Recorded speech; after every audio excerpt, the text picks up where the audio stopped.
чиглэл нь уламжлалт мал аж ахуйг болж одоо агуур одоо чиглэлнүүд аялал жуулчлал байгаа шүү дээ. Тэгэхээр энэ бүснүүдэд аялал жуулчлалыг хэрхэн хөгжүүлэх тийм ээ. Бодлого чиглэлийн хувьд ер нь яаж тодорхойлж, салбарын яам яаж дэмжиж ирнэ ажиллахаар тооцож байна.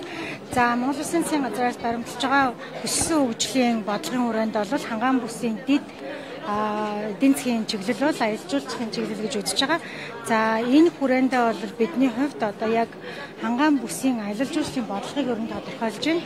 За ер нь бол Монгол улсыг зорж ирж байгаа нийт аялал жуулчлалаар ирж байгаа жуулчдын дийлэнх нь бол одоо байгалийн болон соёлын аялал жуулчлалаар суурилан ирж байгаа. Тэр дундаа одоо адал явдлал аялал жуулчлал, за үүнээс гадна шашны аялал жуулчлалыг сонирхож ирж байгаа. За манай хангаан бүсийн давуу тал юу байгаа вэ гэхээр бидний одоо эртний лууд хот, за хар орон хотын туур гэдэг археологийн маш их олдвруудтай, за үүнээс гадна соёлын нөөц ихтэй, за байгалийн нөөц ихтэй буюу одоо байгалийн нөөц гэхэд манай одоо өгийн нуур байна, тэрхийн цагаан нуур байна гэдэг гих мэтлэн байгалийн одоо аялал жуулчлалын нөөц ихтэй ийм газар байгаад байна. Энэ дээр нь наалтаад. Тэгэхээр энэ нөөцүүд дээрээ суурилсан аялал жуулчлалын бүтээгдэхүүн үйлчлэгийг бий болгоход одоо салбарын яамны зүгээс бодлогыг тодорхойлж гаргаж ирнэ гэж харж байгаа.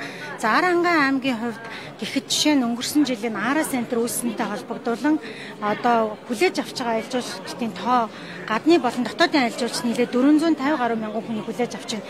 Тэгэхээр одоо агуулгатай аялал жуулчлал буюу соёлын бүтээгдэхүүн үйлчлэгээр дээр суурилж аялал жуулчлалыг хөгжүүлж чадах юм бол одоо жуулчлалын эрх жуулчлалын тоо нэмэгдэх нь ойлгомжтой байна. За яг нөгөө талдаа бас аялал жуулчлалыг хөгжүүлээд авч явна гэдээ үзэхэд энд дэд бүтцийг бий болгох нь хамгийн чухал байгаа.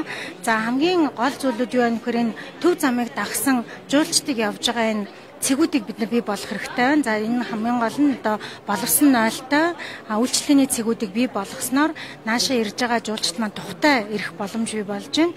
За ингэхэд хамгийн том тулгамдж байгаа зүйл юу харагдаж байна вэ гэхээр хэдийгээр бид нар боловсон нойлтой юм цэгүүдийг бий болгосон ч тухайн сум орон нутгийн ариун цэврийн байгууламжийн даац бол маш чухал болж эхэлж байна. Одоо бид нар боловсон нойлуудтай сургууль цэцэрлэгийг бий болгоё гэж байна. Аялал жуулчлалын бүтээн байгуулалтуудыг бий болгоё гэж байна. За нөгөө талдаа аялал жуулчлалыг авахтаа дөрвөн улирлын аялал жуулчлалыг бий болгоё гэж байна. Тэгэхээр эдгээр зүйлүүдийг хэрэгжүүлэхийн тулд одоо ариун цэврийн дэд бүтцүүдээ одоо ариун цэврийн одоо цэвэрлэх байгууламжуудаа бид нар сум орон нутгууд дээр бүтцийг нэмэгдүүлж одоо тэр даацыг нэмэгдүүлэхгүй бол энэ нөгөө талдаа одоо хамгийн том сөрөг хүчин зүйл болохоор байна гэж харж байгаа. За яг аялал жуулчлал талаас нь харах юм бол бид нар энэ бүс нутагтаа бол илүү шашин суурьтай шашны аялал жуулчлалыг буюу шашин соёлын аялал жуулчлалыг хөгжүүлэх нь зүйтэй гэж харж байгаа. За хоёр дахь том концепт бол юу байдаг вэ гэхээр одоо археологийн олдвор дээр суурилсан бүтээгдэхүүн үйлчлэгээ үүсгэхэд маш боломжтой. За манай энэ лууд хотын туур байна, харан оройн туурууд байна. Энэ тууруудыг бид нар малтлаг хийж гаргаж ирээд одоо олон улсад бол сайт музей гэж нэрлэдэг. Буюу одоо яг тухайн байршил дээр байгаа археологийн олдвор дээр суурилсан ийм бүтээгдэхүүнүүдийг гаргаж ирэх боломж бол харагдаж байгаа. Тэгэхээр энэ дээрээ суурилсан аялал жуулчлал хөгжүүлэх нь зүйтэй гэж байна. За гурав дахь нь бол мэдээж байгалийн аялал жуулчлал байгаа. Тэгэхээр энэ гурван одоо нөөц дээрээ суурилсан аялал жуулчлалын одоо бүсүүдийг дээрээс нь одоо хөтөлбөрүүдийг гаргаж ажиллахаар бол бид нар одоо бүсийн зөвлөлт дээр ярилцаа. За үүнээс гадна яамнаас одоо бүтцүүдийг бий болгоод явж байгаа гэж харж байна. За бидний зүгээс эдгээр зүйлүүдийг нэмэгдүүлснээр ер нь бол энэ бүс нутагт аялал жуулчлалын тоог 2 дахин нэмэгдэх боломжтой гэж харж байгаа.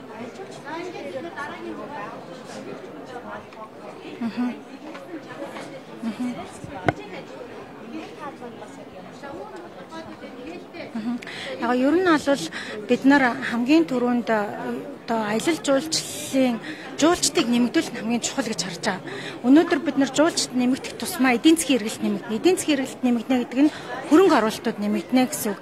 За ингэснээр одоо илүү боловсон орчнуудыг бий болгож хогийн цэгүүд нэмэгдэхийн зүйлүүд хийн. Тэгэхээр ингээд нөө өндөг дахианы үлгэр шиг биш. Эхлээд бид нар жуулчдынхаа тоог нэмэгдэж наашаа ирэх урсгалыг нэмэгдүүлснээр энэнийг дагсан бүтээн байгуулалт, энэнийг дагсан үйлчлэгээний байгууллагууд нэмэгдэнэ. Энийг хийж хэрэгжүүлэхдээ бид нар илүү хувийн хвшил суурьтай хийж хэрэгжүүлнэ гэж байна. Тэгэхээр яамнаас болон засгийн газраас бол бид нар яаж хувийн хвшилтэйгээ хамтарч ажиллах уу, аж ахуйн нэгжүүдийг үйл ажиллагаа явуулахад яаж дэмжих үү гэдэг дээр илүү анхаарч байгаа. Энэ ч утгаараа бид нар энэ 2025 онд 200 тэрбум төгрөг хүртэлх одоо хөнгөлөлттэй урт хугацаатай зээлийг аль жуулчлалын салбарын аж ахуйн нэгжүүдэд гаргаж байна. Ингэж гаргахтаа илүүтэй одоо боловсон ариун цэврийн нойлтой энэ байгууламжуудыг нэмэгдүүлэх. За дээрэс нь кампуудыг 4 улирлын камп болгож дулаалах. Дахиад дээрэс нь өөрийн одоо кампа олон улсын стандарт нийцсэн болгоход чиглэсэн. За дахиад одоо тээврийн эрсдлүүдийг нэмэгдүүлэх. За Монгол руу орж ирж байгаа одоо нислэгийн тоог нэмэгдүүлэх, дотоодын нислэгийг докторжуулах гэсэн чиглэлүүд рүү энэ зээлийн хэмжээг нэмэгдүүлэхээр ажиллаж байгаа. За хэрвээ энэ 2025 онд амжилттай болох юм бол Монголын засгийн газраас энэхүү доктортой урт хугацаатай бага хүтээ зээлийг илүү доктортой явуулахаар одоо тохиролцсон байгаа.